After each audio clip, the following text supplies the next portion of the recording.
India alliance की तीसरी meeting संपन्न हुई है, तो क्या क्या मुद्दे थे, क्या रोड मैप तैयार हुआ है, किस चीज़ के बारे में बात हुई है?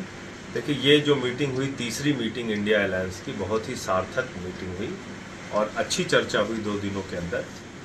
कई सारी कमेटियां बनी हैं, कोऑर्डिनेशन की कमेटी बनी, कैंपेन की कमेटी बनी, मीडिया की कमेटी बनी, सोशल मीडिया की कमेटी बनी और इससे अब काम में तेजी आएगी। आपस में एक अच्छा तालमेल बनाकर भारतीय जनता पार्टी के खिलाफ और नरेंद्र मोदी जी की सरकार के खिलाफ इनकी असलियत को देश के सामने रखने का मौका मिलेगा। इसके अलावा आने वाले 1 से 1.5 महीने के अंदर उम्मीद है कि सीट शेयरिंग का भी मामला तय हो जाएगा। कौन सी पार्टी कहां से चुनाव लड़ेगी, इसके बारे में भी चर्चा हुई। कितनी सीटों पे कौन सी पार्टी चुनाव लड़ेगी, और ये जितना जल्दी तय हो जाएगा उतना अच्छा है, क्योंकि पता नहीं नरेंद्र मोदी जी ने जो विशेष सत्र बुलाया है, मुझे तो उनकी सीधी तौर पे घबराहट दिखती है, बेचैनी दिखती है भारतीय जनता पार्टी और नरेंद्र मोदी जी के अंदर, कि वो इंडिया गठबंधन की जितनी मीटिंग हो रही है, जितनी बैठकें हो रही हैं, उसके बाद घबरा कर कोई ना कोई निर्णय लेते हैं। जैसे मुंबई की बैठक का उन्होंने सुना तो उसके पहले गैस के सिलेंडर का दाम 200 रुपये कम कर दिया। अब 3 राज्यों के चुनाव हैं, उसके अलावा भी तेलंगाना और मिजोरम के चुनाव हैं, राजस्थान, मध्य प्रदेश, छत्तीसगढ़ के चुनाव हैं। इन चुनावों के साथ लोकसभा के चुनाव करा सकते हैं, ऐसी हम लोग आशंका व्यक्त कर रहे हैं, क्योंकि घबराए हुए मोदी जी और विशेष सत्र बुला रहे हैं। कोरोना की महामारी में विशेष सत्र नहीं बुलाया, नोटबंदी में त्राहिमाम हुआ देश के अंदर, उन्होंने विशेष सत्र नहीं बुलाया, मणिपुर हुआ, तमाम ऐसे राष्ट्रीय आपदा आई देश के अंदर, कभी उन्होंने नहीं बुलाया। और आज वो विशेष सत्र बुला रहे हैं। ये कहीं ना कहीं उनकी घबराहट का नतीजा है, जो मुझे लगता है कि जब सदन का सत्र चलेगा तो पता चल पाएगा।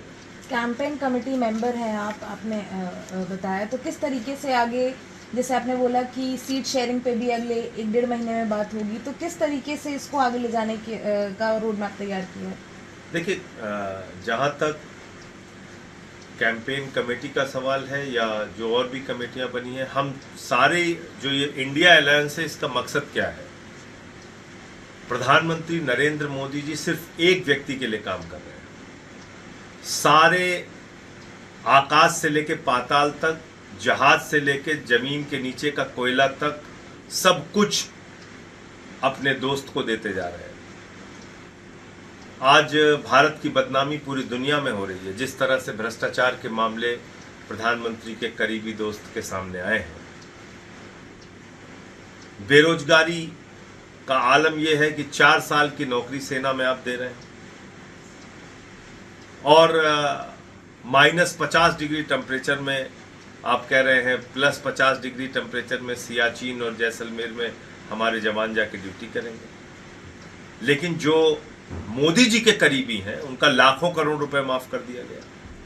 महंगाई का आलम यह है, किडनी का, कैंसर का, टीबी का, हार्ट का, सारी दवाएं महंगी, सब्जियों का दाम महंगा, पेट्रोल महंगा, डीजल महंगा, सरसों का तेल महंगा, महंगाई आसमान पे है।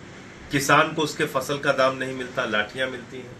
तो ये जो तमाम मुद्दे हैं, ये हम लोग जनता के बीच में अभियान चलाकर बताने का काम करेंगे और मोदी जी की भ्रष्ट सरकार के खिलाफ जनता को लामबंद करेंगे। जितने इंडिया गठबंधन के दल हैं, ये भारत के 60 से 70% लोगों का प्रतिनिधित्व करते हैं। बड़ी बड़ी पार्टियां हैं, बड़े बड़े नेता हैं इसमें, और